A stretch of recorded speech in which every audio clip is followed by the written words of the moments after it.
The Idries Shah Foundation podcast. Practical Psychology for Today. Featuring the works of Idries Shah, voiced by David Alt.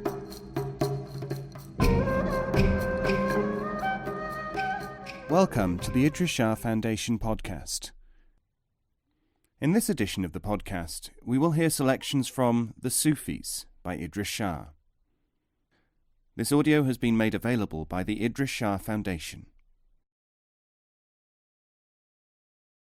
Omar Khayyam. True devotion is for itself, not to desire heaven, nor to fear hell.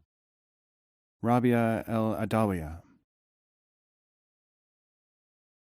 The quatrains of Omar, son of Abraham the tent-maker, have been translated into almost every language in the world. Nothing in his reputed life as schoolfellow of the great assassin, friend of Nizam the great vizier, courtier and epicure, is as unlikely as the adventures which have befallen him in translation. It has become a commonplace that the Rubaiyat, translated by Fitzgerald, more faithfully represents the Irish poet than the Persian. Yet this is itself a superficial assessment, because Omar represents not himself, but a school of Sufi philosophy. It is necessary not only to know what Omar really said, but what he meant by it. There is a further interest in the fact that in amalgamating ideas from several Sufi poets and putting them out in the name of Omar, Fitzgerald unconsciously maintained a Sufic impact in English literature. Let us start with Fitzgerald's translation. In quatrain 55, he makes Omar speak specifically against the Sufis. The vine had struck a fibre, which about, if clings my being, let the Sufi flout. Of my base metal may be filed a key, that shall unlock the door he howls without. This seems to mean, if it means anything at all, that Omar is opposed to the Sufi, and that what the Sufi seeks may actually be found by Omar's method, not his own. To any ordinary inquirer, this poem would immediately dispose of the likelihood that Omar was a Sufi. The Sufis believe that within mankind there is an element, activated by love, which provides the means of attaining to true reality, called mystical meaning. If we turn to the original poem from which quatrain 55 was translated, looking for flouting Sufis or not, this is the meaning which we find in Persian. When the original cause determined my being, I was given the first lesson of love. It was then that the fragment of my heart was made the key to the treasury of pearls of mystical meaning. There is no Sufi, door, howl, flout, vine, or fibre, but the words used are Sufi technical terms. While it has been generally accepted that Khayyam was a poet without much honour in his own country until reintroduced by the esteem which Fitzgerald's translation caused in the West, this again is not strictly accurate. Khayyam, it is true, was not as universally prized as Sa'di, Hafiz, Rumi, and other Sufi poets. The function of the collection of poems which passes under his name was slightly different. It is doubtful whether any Sufis were asked as to what they thought of Khayyam, and it must be admitted that even if they were asked, few of them would care to discuss the matter with an outsider. Immense and painstaking labour has been devoted to the task of assessing which quatrains from the many collections of Omarian verse are original or genuine. From the Sufi point of view, since Omar was not the teacher of a school of mystics, but a single teacher and the exemplar of a school, the question is void of importance. Much interest has been shown by literary researchers in the possible influence upon Omar of the blind poet Abu al-Ali al-Mari. In the Luzum, written a generation before Khayyam, Mari published very similar poetry which is said to be reminiscent of Khayyam. Mari wrote like Khayyam and Khayyam like Mari, a Sufi would say, because they were both writing from the point of view of the same school. Khayyam probably copied Mari just as much as two swimmers copy each other if they swim together, having learnt, separately or together, from the same source. This is the impasse which develops when one party, the literary, is looking at one facet of a work, and another party, the mystic, at the intention or influence within a certain context.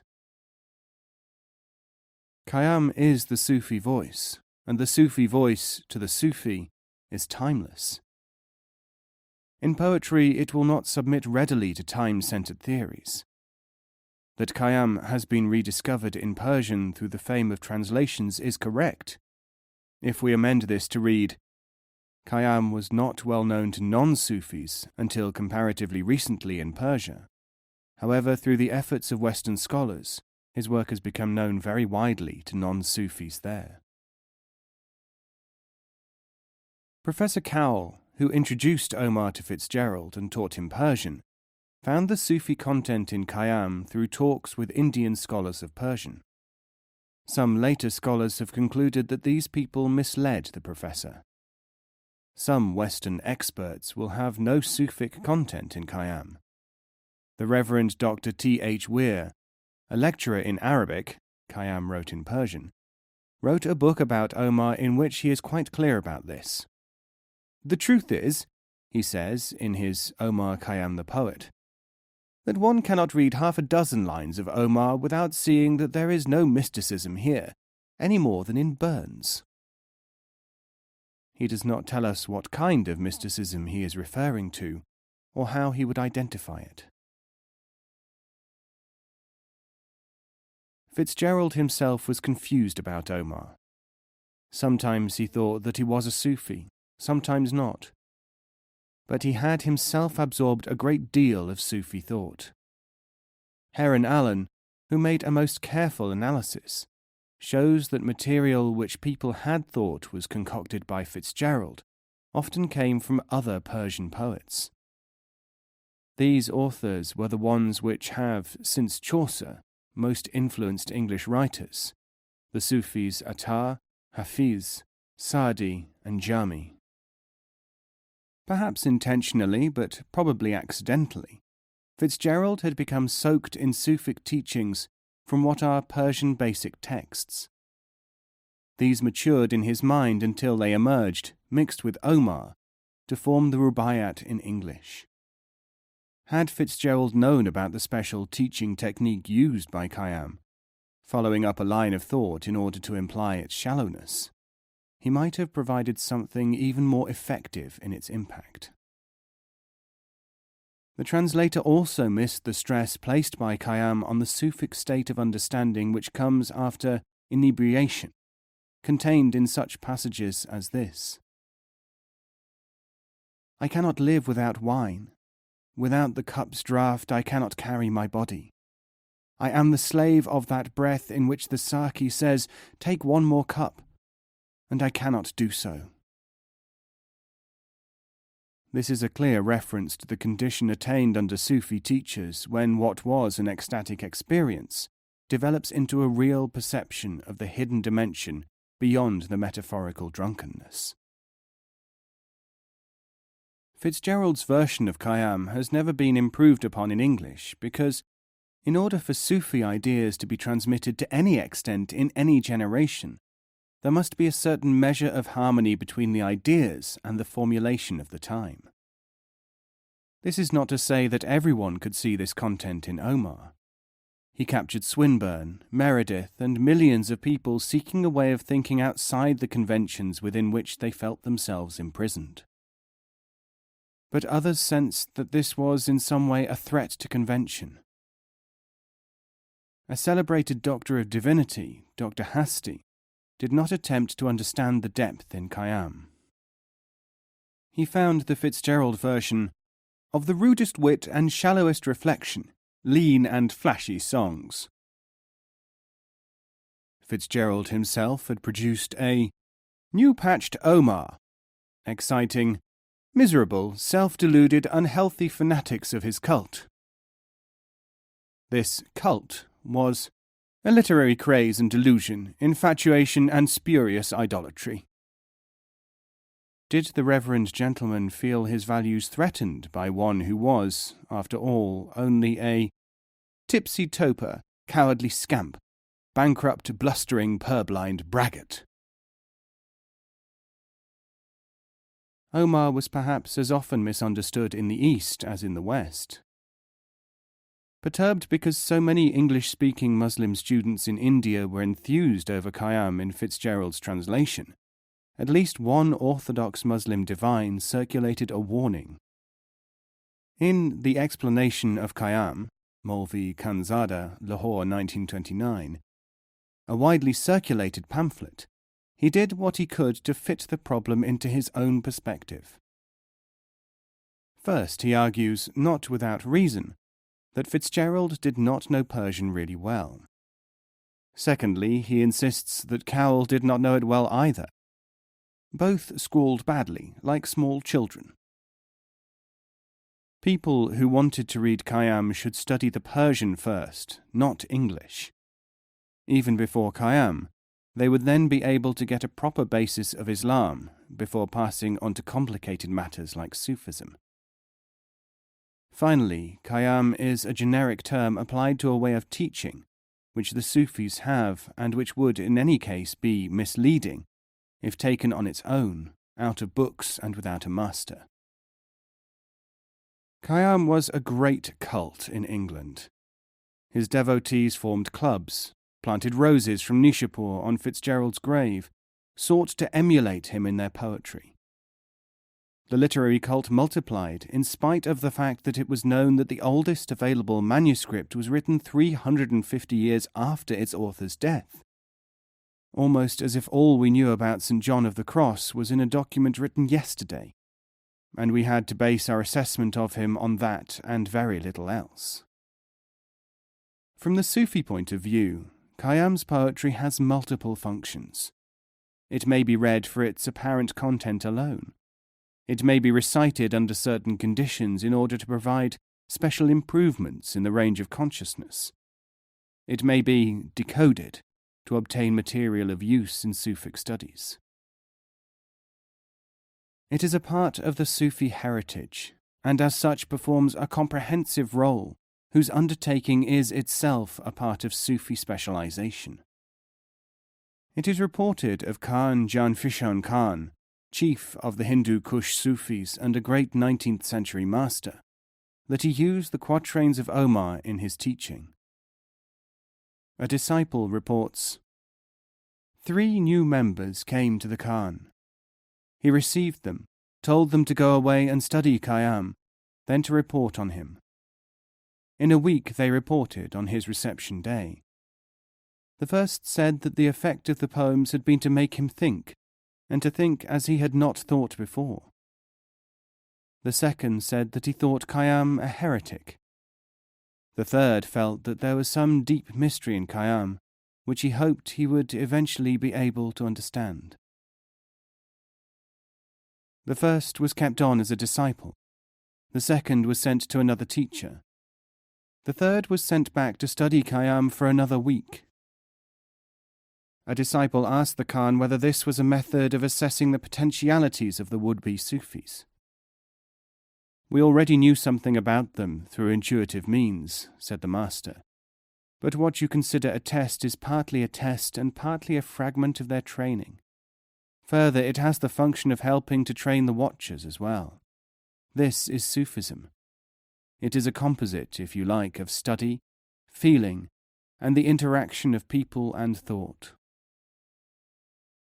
I was present one day when an enthusiastic German follower of Omar read a complicated and wordy analysis of Khayyam and his sources to a Sufi master. Beginning with the contention that Omar was discovered by von Hammer almost 40 years before Cowell and Fitzgerald, he ended by showing to his own satisfaction that almost every type of philosophical theory was embodied in the Rubaiyat. The sage listened to him in complete silence. Then he told a story, and here it is. A scholar went to a Sufi master and asked him about the 7 Greek philosophers who fled to Persia from the tyranny of Justinian, who had closed their philosophical schools. "They were of our number," replied the Sufi. Delighted, the scholar went away and wrote a treatise on the Greek origins of Sufic thought. One day he met a travelling Sufi who said, "The master Hilami and the great Rumi quote Jesus as a Sufi teacher." "Perhaps he means that the Greek knowledge passed to the Christians and also to the Sufis," thought the scholar. He wrote this into his treatise. The original master, on a pilgrimage, passed through the scholar's hometown one day. Meeting him, he said, "And the heretics and thousands who do not know it are of our number." My friend the Sufi looked closely at the German scholastic. "Wine contains water, sugar, fruit, colour. Mix these together, and you will not produce wine." We are sitting in a room. Suppose a man said, "The Chinese have rooms, therefore all rooms are copied from them. There is a carpet here. This means Mongol influence. A servant just entered. This surely is a Roman habit. Or is it a pharaonic one? Now, through the window I see a bird. Research has shown that birds were almost certainly seen through windows by ancient Egyptians. What a wonderful amalgam of inherited customs this place is." What would you think of such a man? There are several forms of invisible saints, or friends, corresponding with the general human need for a certain representation of psychic or psychological activity in the whole community, according to Sufi teaching.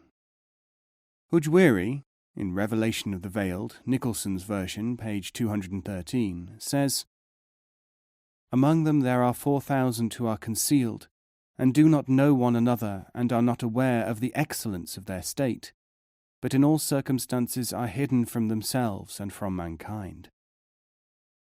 Traditions have come down to this effect, and the sayings of the saints proclaim the truth thereof, and I myself, God be praised, have had ocular experience of this matter.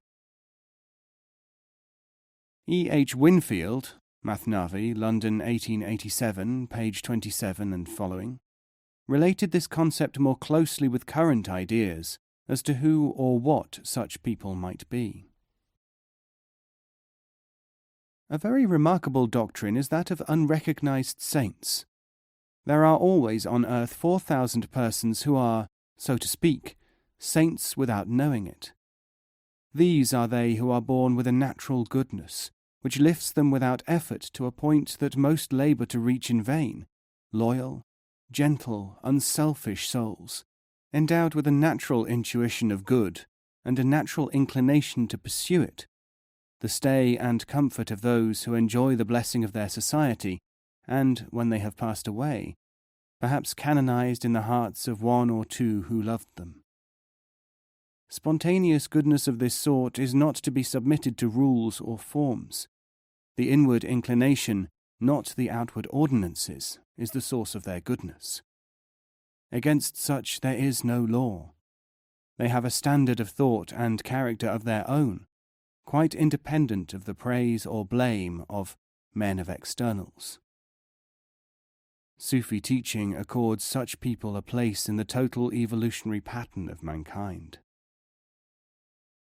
Omar's so-called theory of transmigration was assessed by Professor Brown, one of the greatest British authorities on Persian literature and author of the standard Literary History of Persia, who quotes a traditional tale about the poet supposed to prove that he believed in reincarnation. The poet was, one day, about to pass an old college in Nishapur, accompanied by a group of his students. A string of donkeys, carrying bricks for the repair of the building, entered. One, however, refused to pass through the gates. Omar looked at the scene, smiled, and went up to the donkey, reciting an extempore poem. O one who has gone and returned, your name has been lost from among names. Your nails are combined into hooves, your beard a tail, now on the other end. The ass now readily entered the college grounds. The disciples, puzzled, asked their teacher, "Wise one, what does this mean?" The spirit which is now within that ass was once inside the body of a teacher in this college. It was reluctant to go in as a donkey. Then, finding that it has been recognized by a fellow teacher, it had to enter the precincts. But Omar was not, as has been thought by externalists, indicating a possibility that some element of human entity might attach itself to another living form. Neither was he just taking an opportunity of tilting at the sterile scholasticism of his time. Nor was he showing that he could influence donkeys by means of verse. If he was not showing off in front of his disciples, not playing a joke, not carrying out some private activity mysterious to the unenlightened onlooker, not preaching a form of reincarnation, not essentially versifying, what was he doing? He was doing what all Sufi teachers do, applying a complex impact for the benefit of the students, allowing them to participate in the fact of accompanying a teacher through a comprehensive experience. This is a form of demonstrative communication which is known only to those who have been through the rough and tumble of a Sufi school. The moment the process is split up by the inquiring mind, in an attempt to relate it to a single, even a double rational meaning, the meaning itself drops away. The disciple learns through this method things which cannot be conveyed by any other. Reproduce them in print, and unless you add a caution, trying to indicate their special character, the situation will appear to the most earnest inquirer as obscure at best. The name which Omar chose for his own, Omar Khayyam, decodes by numerical cipher to Ghahi, squanderer of goods, a name used for a man who does not care for the ordinary things of this world, when dissipation of attention upon them prevents his developing of meaningful perception of another dimension. One of Omar's most telling poems against mechanical thinkers, academic or emotional, might still be used with every justification to reproach his later self-appointed critics and expounders. O ignorant ones, the road is neither this nor that.